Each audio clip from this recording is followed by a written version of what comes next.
श्री गुरुचरित्र अध्याय 11 मराठी भावार्थ. नरहरी जन्माख्यान. श्री गणेशाय नमः. सिद्धयोगी नामधारकाला म्हणाला, कुरवपूर येथील मतिमंद ब्राह्मण पुत्र श्रीपादांच्या कृपाप्रसादाने विद्वान झाला. त्याच्या मातेने गुरु आज्ञेनुसार आयुष्यभर शनी प्रदोषण व्रत केले. दुसऱ्या जन्मात ती कारंज गावी वाजसनीय शाखेच्या ब्राह्मणाची कन्या झाली. अंबाभवानी हे तिचे नाव. तिचा त्याच गावातील माधव नावाच्या एका ब्राह्मणाशी विवाह झाला. हे दाम्पत्य नित्य प्रदोषसमयी शिवपूजन करीत असे. शनिवार व त्रयोदशीला विशेष पूजा असायची. 16व्या वर्षी अंबा गरोदर राहिली. तिला एक तेजस्वी पुत्र झाला. तो जन्मापासूनच ओंकाराचा जप करीत होता. ब्राह्मणांनी त्याचे जातक वर्तविले. हा अवतारी पुण्यपुरुष आहे. हा गुरुरूपाने लोकांना उपदेश करील. हा अष्टसिद्धी व नवनिधींचा स्वामी होईल. याच्या दर्शनाने लोक पावन होतील. हा संन्यासी होईल. ज्योतिषाने त्या मुलाला आदराने वंदन केले. पुत्राचे भविष्य ऐकून माधव व अंबेला आनंद झाला. त्यांनी त्याचे नरहरी असे नामकरण केले. शालग्रामदेव हे त्याचे जन्मनाम होय. नरहरी स्तन्यपान करीत असे, पण अंबेला पुरेसे दूध येत नसल्याने त्याची भूक भागत नसे. तिने आपल्या पतीला दाई ठेवण्याचा विचार बोलून दाखवला. तेव्हा तान्या नरहरीने आपल्या उजव्या हाताने तिच्या स्तनाला स्पर्श केला. तिच्या दोन्ही स्तनातून दुधाच्या धारा वाहू लागल्या. माता पित्यांनी त्याला वंदन केले आणि ही गोष्ट गुप्तच ठेवली. नरहरी कधीही पाळण्यात निजत नसे. त्याला जमिनीवर खेळायला आवडायचे. तो 7 वर्षांचा होईपर्यंत ओंकाराशिवाय दुसरे काहीही बोलत नसे. माता पित्याने त्याला बोलते करण्याचा खूप प्रयत्न केला, पण उपयोग झाला नाही. त्यामुळे तो मुका आहे की काय अशी त्यांना चिंता वाटू लागली. 8व्या वर्षी मुंज करावी लागणार होती. त्याला गायत्रीचा उपदेश द्यायचा तरी कसा, हाच मुख्य प्रश्न होता.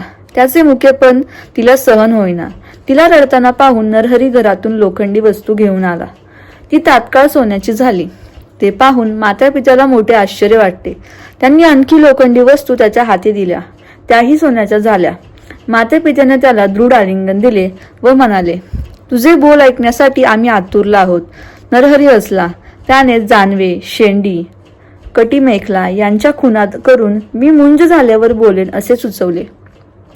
माधव आणि अंबा यांनी सुयोग्य मुहूर्त काढून नरहरीची मोठ्या थाटामाटात मुंज केली.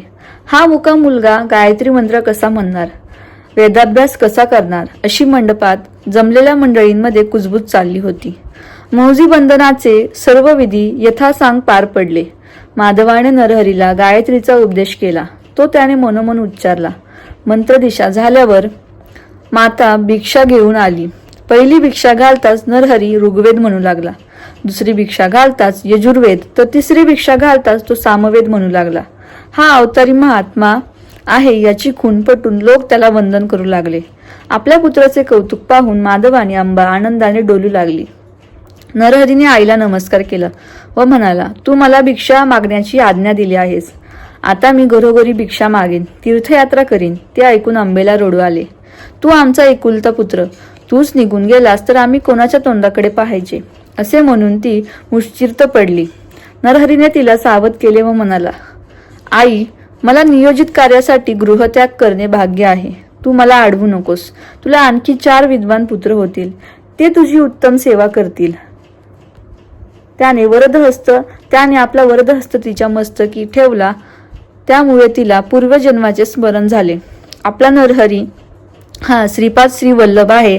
आपण त्याचे नित्य प्रदोष समयी पूजन करायचं म्हणून या जन्मात ते आपल्या पुत्राच्या रूपाने प्रकट झाले आहे हे तिने ओळखले. नरहरी तिला म्हणाला, माते, मी तुला जाणीवपूर्वक हे ज्ञान दिले आहे. याची कुठेही वाच्यता करू नकोस. मी संन्यासी आहे. तीर्थयात्रा करण्यासाठी निघणार आहे. मला निरोप दे.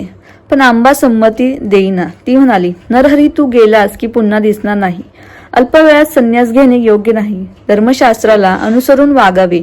ब्रह्मचार्य, गृहस्थ, वानप्रस्थ या क्रमाने नंतर संन्यास घेणे योग्य आहे. आधी इंद्रिय तृप्त करावी. जीवन समृद्धपणे जगावे. मगच तपश्चर्येची वाट धरावी. सिद्धयोगी म्हणाला, नामधारका, अंबेचे बोलणे ऐकून नरहरीने तिला जे तत्वज्ञान सांगितले तेच मी तुला सांगणार आहे. ते लक्षपूर्वक ऐक. अशा पद्धतीने 11वा अध्याय समाप्त. अवधूत चिंतन श्री गुरुदेव दत्त. व्हिडिओ आवडल्यास त्याला लाईक, शेअर व सबस्क्राईब करायला विसरू नका.